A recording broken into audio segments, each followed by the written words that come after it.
Marvel Mystic Mayhem is finally out for global, and in this video we are going to discuss about all 26 available characters and rank them in a tier list. The game divides its characters in 4 classes: controllers, defenders, fighters and strikers. The defenders are essentially the tanks or the bruiser characters. Both the strikers and fighters are mainly the damage dealers, but they can also of course have utility. And finally the controllers mainly focus on utility such as buffing the allies like damage boosting, debuffing the enemies and of course even healing. And I have to mention, since the game is in its very early stages, even if a character is lower in the tier list, that does not mean they are unusable, because they can definitely be helpful early on, but it would be smarter to focus your resources into upgrading higher placed characters. In this tier list I will try to be as objective as possible with the information we have so far into the game, but I will also provide my personal opinion. If you disagree somewhere, let me know in the comments down below as to why. So without further ado, let's begin with a quick tier explanation. In the double S tier I will place the best characters in the game, and I will only be placing the top 3 characters here. In the S tier we will see very high value characters that are definitely worth to invest into. In the A tier, very good characters as well, but couldn't quite get into the S tier, maybe in the future as the game progresses. In the B tier, good and usable characters, but more situational, also depending on the team composition you can build. And finally in the C tier, the worst characters in the game that I wouldn't really advise you investing resources into. The first character will be Falcon. I will place him in the C tier. He is missing the ability to heal as a controller, but allows for damage reduction through shields. That aspect of his kit is also kind of limited though, so he's not great in providing survivability. He can work nicely with physical damage dealers because of his buffs to them, and he is not completely unusable in the correct compositions, but with simply better options available, I would not really invest in him as of now. The next character is Man-Thing, another controller actually that I will also place in the C tier under Falcon. More of a heal focused controller that also has the ability to summon underlings, and we are going to call these characters summon characters from now on. This is kind of an archetype in the game, but as of now not really super strong. I would not really be investing in him without more summon support, even though Thread right now is available. We will see about him later, but I still don't think the composition is good enough. Moon Girl and Devil Dino I will place at the bottom of B tier. Having 2 characters in one that can play off each other is unique and all, but I find their kit more lackluster compared to other available controllers. But they are at the end of the day a free character you can obtain by just logging in a couple of days. The stand they have is nice, but I would prefer investing into other characters that provide a higher variety of utility from this class. It's worth to mention though that they can deal physical damage as well, not just provide utility. And just like Man-Thing, they can also work with Thread, because Devil Dino gets boosted by him and counts as a summon character. And since I have talked about it quite a bit, let's place Thread right now. I will place him bottom of B tier, because at the end of the day he is the enabler of the archetype, but the archetype is not deep enough or good enough yet for him to enable something impactful. To be honest, this is a character I see moving up in the future, because he will be a must in teams with multiple summon characters, and being able to boost his summons and the ones from other characters definitely has potential. Psylocke is up next, our first fighter. I will place here bottom of S tier. One of the best free characters we get. I considered top of A to be honest, but I think C is fine here as well, especially if you consider she's a fully free to play fighter character. She has follow-up attacks, special damage that can even go through shields, and awesome mobility potential. Providing this character with buffs, which she can also slightly do herself, and also applying her stacks is something you should do to maximize her damage output, and she's definitely very usable. Armor I will place top of S tier, a very strong defender able to gain high amounts of armor and taunt enemies in order for them to attack her specifically. She fits in most teams and also combos very well both with healers and buffers because of her physical damage and AoE potential. Next up we have Iron Man, who I will also place in the S tier. One of the most hard-hitting ultimate abilities in the entire game and good overall AoE physical damage too. Great mobility, and one of his skills allows him to ignore enemy defense, which is such a great tool. Fun character to use for sure, and he also has a trial available because of his featured banner, allowing you to try him out before pulling for him. Angela will go into the A tier. She is a very decent defender. I will place her in A because she's useful in more niche situations, I would say, compared to armor, for example. And with the right pieces around her, she can still be amazing to use because she has an ability that can pull enemies towards her, allowing you to perform devastating AoE attacks. For example, can be a great combo with Iron Man's ultimate. Her passive has a stack mechanic allowing her to dish out physical damage as well. Emma Frost is the first character that will go into the double S tier. She is super strong and becomes even better the more you invest into her and your teams overall. She also is 100% a future-proof character that will keep getting better with more characters being released in the game. She has the ability to disrupt enemies by turning them against each other, making them attack one another.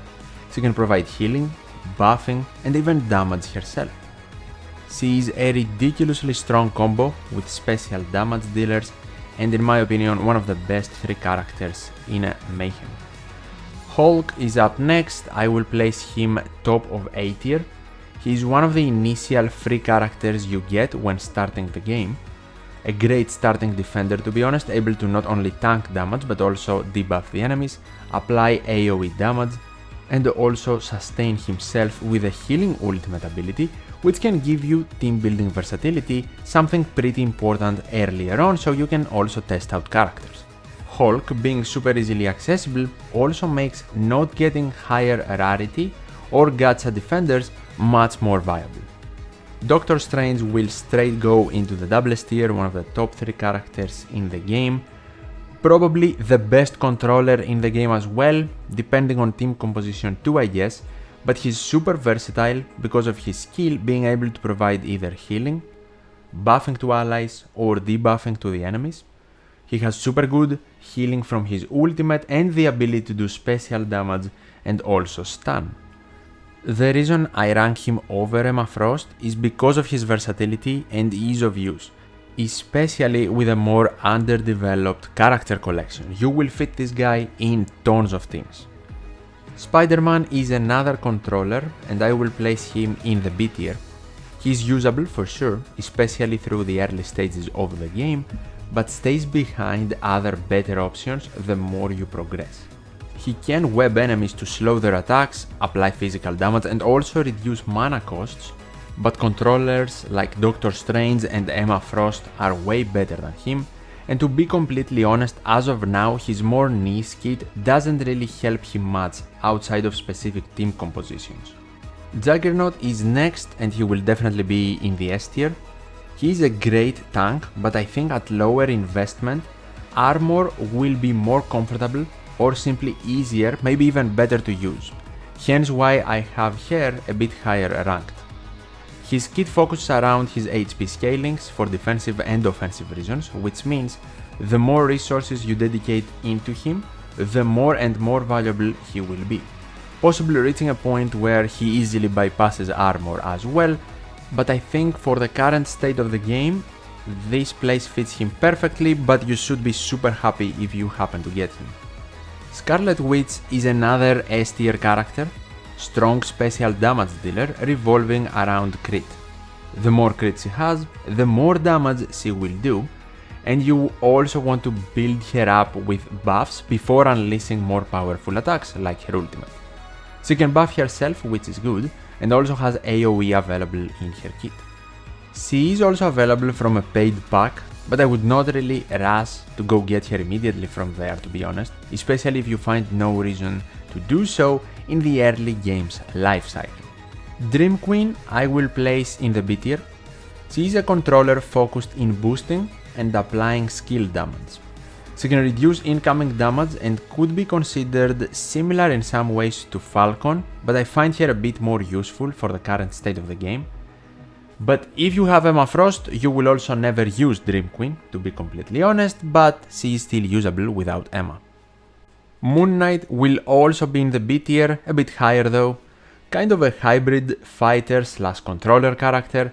He has combined physical and special damage in his kit, can also buff his attack speed but also his teammates' attack speed, and can provide heals. A jack of all trades but master of none. Echo I will place in the A tier. She is an interesting character, able to mimic the attack of a teammate. She also has follow-up attacks with physical damage. If you are not a big fan of how Psylocke plays, I can definitely see you running Echo in some specific teams instead. Misty Knight is a striker that I will place probably at the bottom of A tier. One of the early free characters you get and can be nice to use as well. Not the most exciting character, but she can get it done. Good range, damage and some AoE available in her kit as well. To maximize her kit and damage overall, you also have to play around her mark mechanic, so definitely keep that in mind. Lady Bullseye I will place higher in the A tier. She's another character you will get for free early on, and also possibly invest some resources into to clear early content. Not just an early game striker though, she can deal good single target damage, ranged as well, and has follow-up attacks. Her kit has mana reduction available too when you pair her up with follow-up attackers, so she can definitely be paired up with Psylocke, who is another free-to-play character you obtain super easily early on. Thor will be the third character going into the double S tier. He is the strongest fighter in the entire game, able to dish out lots of damage, AoE damage as well, and boost his own damage. And of course, that means he also benefits more from having a strong controller like Emma Frost alongside him. They are a great combination.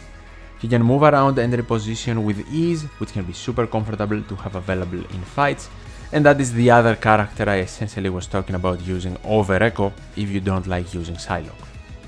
Doppleganger is up next. I will place him B tier. High mobility and attack speed fighter character that you have access to early, but simply because his damage is inferior to other fighters and specifically compared to free characters too, I can't really have him higher. Sleepwalker will go at the top of B tier. He's one of your 3 beginning characters alongside Hulk and Misty Knight. He fulfills the controller role fine for beginner accounts and is honestly nice to use, but of course gets vastly overshadowed by higher ranked controllers like Doctor Strange, for example. He has a healing skill, but his ultimate only provides special damage, which can be helpful in quests with multiple enemies since it is AoE. Combined with self-sustained tank like Hulk, it can definitely work. Mr. Negative will go into the C tier. The more debuffs applied to the enemies, the stronger Negative becomes, so he can be viable combined with characters like Spiderman or Storm, maybe even Strange, but I can't advise you to invest a lot in him.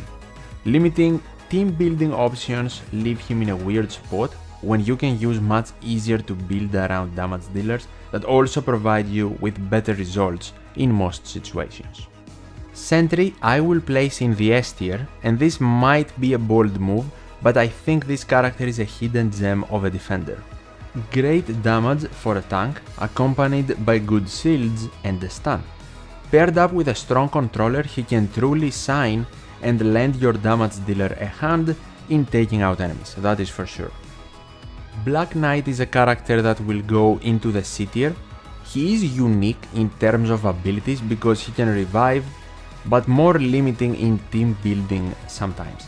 Also, he loses HP over time to gain attack, and even though he can be usable, he's not a character I would suggest investing into. And for the final character here, we have Storm, who I will place in the A tier. She has some nice special AoE damage, but she is clearly inferior to Scarlet Witch as far as damage output goes. The thing that separates her though is the unique debuffing she can apply to the enemies. Reducing damage and attack speed is no joke. If you miss Scarlet Witch, she's 100% usable, but since she is kind of a hybrid controller / striker character, she doesn't have the best damage output overall compared to other damage dealers too, not just Scarlet Witch. And that is my full tier list for the global launch of Marvel Mystic Mayhem. Tell me in the comments down below, do you agree or disagree with specific placements based on your experience perhaps with specific characters? Leave a like if you enjoyed the video, found it helpful and want to see more similar content on this channel. I would really appreciate it, and as always, thank you so much for watching, take care, and I'll see you in the next one.